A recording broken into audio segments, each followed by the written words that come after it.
আপনাদের সকলকে স্বাগত। ফাইনালি স্ত্রী টু এর ট্রেলার, যেটা কিছুক্ষণ আগে ড্রপ আউট হয়, ট্রেলারটা আমি 2-3 বার দেখলাম। দেখার পর একটা কথাই বলবো, এই ট্রেলারটা কিন্তু দুর্দান্ত একটা হাসি এবং মজা প্রোভাইড করবে। পাশাপাশি কিন্তু এর মধ্যে ভয়ের এলিমেন্টও কিন্তু পুরোপুরি ভাবে আছে। দেখুন, ফার্স্ট পার্টটা যেরকম ভাবে এটা আমরা দেখেছিলাম, সেকেন্ড পার্টটা নিয়ে আমি যথেষ্ট চিন্তায় ছিলাম যে সেকেন্ড পার্টে কি আনতে চলেছে। তো এরপরে তো স্ত্রীকে তারা পাঠিয়ে দিয়েছিল, কিন্তু এখানে গল্পটা ট্রেলারে যেরকম দেখানো হচ্ছে যে স্ত্রী কিন্তু এখন নেই। কোনো এক পুরাণ মতে স্ত্রীর পরিবর্তে একটা নতুন আতঙ্ক, সে হচ্ছে কি একজন গলাকাটা পুরুষকে আমরা দেখতে পাচ্ছি।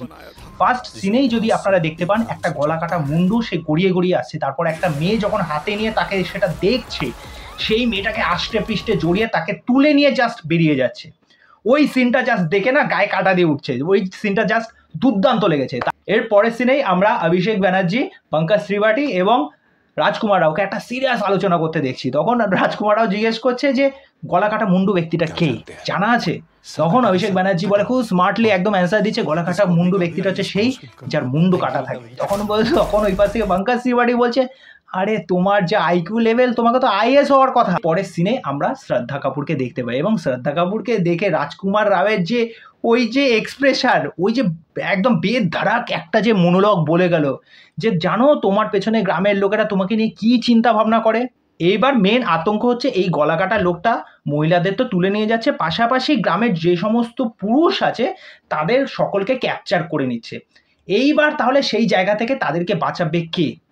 তাহলে কি রাজকুমার রাও বাঁচাবে, না সেই আবার স্ত্রীকে আবার আসতে হবে? কেননা একদম লাস্ট এন্ডিং পোর্শনে গিয়ে যখন তারা বলছে যে আমাদের এখন আশা ভরসার জায়গায় একটাই, আবার কিন্তু স্ত্রীকে ব্যাক করতে হবে। তারপরে আমরা শ্রদ্ধা কাপুরকে দেখতে পাচ্ছি, শ্রদ্ধা কাপুর অ্যাকশন করছে, রাজকুমার রাওকে দেখতে পাচ্ছি।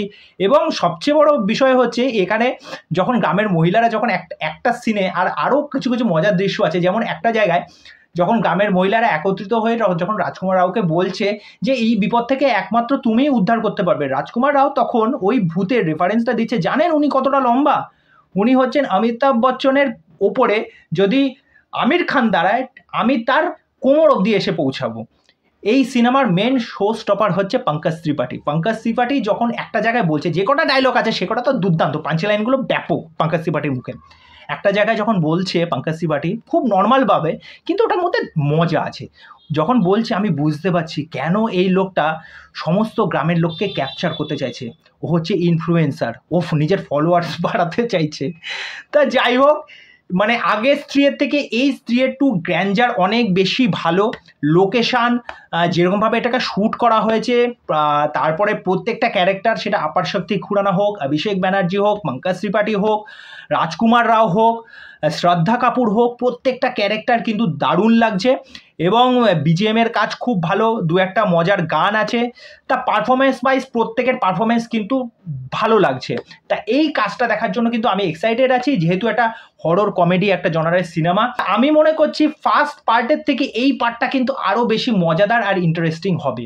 তা আপনাদের ট্রেলার দেখে কেমন লাগলো এই বিষয়ে আপনাদের মতামত অবশ্যই জানাবেন। তো চলুন আজকের ভিডিও এখানেই শেষ করছি, পরবর্তী ভিডিওতে আবার দেখা হবে। আর চ্যানেলে এসে চ্যানেলটাকে সাবস্ক্রাইব করে দে, এইভাবে সাথে থাকবেন, পাশে থাকবেন। নমস্কার।